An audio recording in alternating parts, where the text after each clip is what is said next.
ఈ సంఖ్యారావం కార్యక్రమం చూసి వైసీపీ గుండెల్లో రైళ్లు పరిగెడుతున్నాయి.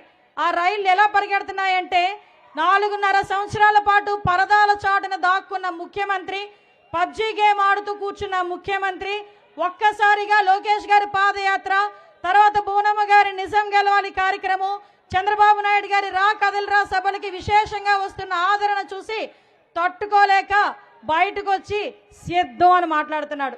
ఈరోజు పరిస్థితి చూస్తుంటే 4.5 సంవత్సరాలుగా నువ్వు చేసిన అఘాయిత్యాలు, నువ్వు చేసిన అక్రమాలు, నువ్వు చేసిన ప్రజలు చేసిన అవమానాలు, ఈరోజు ప్రతి ఆడబిడ్డ కూడా మొహం దించుకొని తల దించుకొని వెళ్ళే పరిస్థితి కల్పించిన ఈ దుర్మార్గుడు సైకో పరిపాలనలో ఈరోజు 4 సంవత్సరాల 9 నెలల కాలం ఈ ఆంధ్రప్రదేశ్ రాష్ట్రం అట్టడుగుపోయింది. ఈరోజు బయటకు వచ్చే సంక్షేమ పథకాలు నేను ఇస్తున్నాను, 2 నిమిషాలు మాట్లాడతా, 2 విషయాలు మాట్లాడతా. ఈరోజు బయటకు వచ్చి మాట్లాడతాడు. నిన్న మొన్న చంద్రబాబు నాయుడు గారిని మీటింగ్లో మాట్లాడతాడు. ఈరోజు బయటకు వచ్చి మీ అందరికీ వాలంటీర్లు అడుక్కుంటున్నాడు. ఏమని అడుక్కుంటున్నాడంటే సంక్షేమ కార్యక్రమాలు చంద్రబాబు నాయుడు గారు వస్తే ఇవ్వము అని మాట్లాడుతున్నాడు. అసలు సిగ్గుందా? అసలు బుద్ధి ఉందా? 2,000 రూపాయలు 3,000 రూపాయలు పెన్షన్ పెంచడానికి 5 సంవత్సరాలు పట్టిన నువ్వు కూడా సంక్షేమం గురించి మాట్లాడితే ఎలా జగన్ రెడ్డి? ఒక్కసారి ఆలోచించు. 1000 రూపాయలు పెంచడానికి నీకు 5 సంవత్సరాలు పట్టింది. 200 నుంచి 2,000 రూపాయలు చేసిన ఘనత చంద్రబాబు నాయుడు గారిది.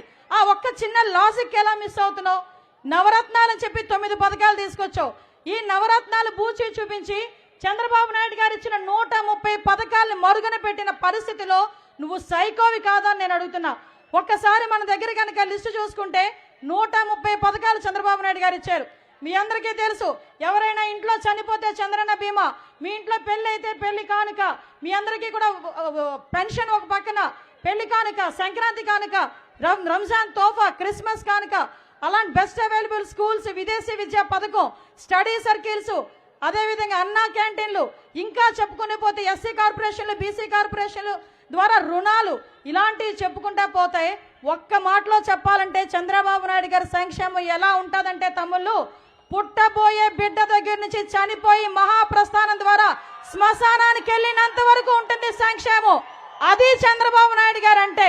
ఈ రోజు మాట్లాడతారు ఎక్కడి వరకు వెళ్ళు, నా నియోజకవర్గం వరకే వస్తా, మన నియోజకవర్గంలో పాయకరపేట నియోజకవర్గం ఇక్కడ వాళ్ళందరికీ తెలుసు 2014 నుంచి 2019 వరకు కూడా ఒక స్వర్ణయుగం.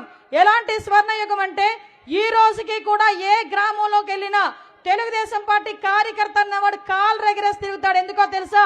ఆ వేసిన రోడ్డు నేను తీసా, వేసిన కాలువ నేను తీసా, ఈ రోజు వేసిన పంపు నేను కొట్టా, ఈ రోజు మంచినీరు ఇస్తున్నామంటే తెలుగుదేశం పార్టీలో ఇచ్చామని గర్వంగా చెప్పుకునే ప్రతి కార్యకర్తకి కూడా వైసీపీ వాళ్ళందరికీ కూడా మీ అందరి తరపున ఒకటే క్వశ్చన్ అడుగుతున్నా. అరే అభివృద్ధి అభివృద్ధి అని మాట్లాడతారు. ఒకటి ఎగ్జాంపుల్ ఏంటంటే 2014-19లో ఇక్కడ రొయ్యల ఉత్పత్తి కేంద్రం అని చెప్పి ఆక్వాటెక్ కంపెనీకి ఒకటి చంద్రబాబు నాయుడు గారు శంకుస్థాపన చేశారు.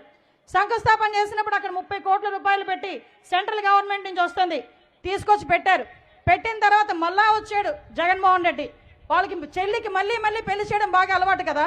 మనం చేసిన శంకుస్థాపనకి మళ్ళా తిరిగి శంకుస్థాపన చేశాడు. నేను అనుకున్నా సుమారుగా 400-500 మందికి ఉద్యోగాలు వస్తాయేమో అనుకున్నా. కానీ మా నోడు ఏం చేశాడంటే అక్కడ శంకుస్థాపన కొట్టాడు, 30 కోట్ల అకౌంట్లో పడింది, ఈ 30 కోట్లు స్వాహా. ఈ రోజుకి కూడా శంకుస్థాపన రాయికి బూజులు పట్టినాయి తప్పించి ఒక్కటి కూడా చేసిన పరిస్థితి. ఇక్కడ కోటూరెట్ల మండలంలో మీరు వచ్చేటప్పుడు చూసుంటారు సార్, జల్లూరు బ్రిడ్జ్ పరిస్థితి ఏందిరా అంటే 4 కోట్లు పెట్టి మనమిస్తే కనీసం అప్రోచింగ్ రోడ్లు కూడా వేయలేని దుస్థితిలో వీళ్ళున్నారు.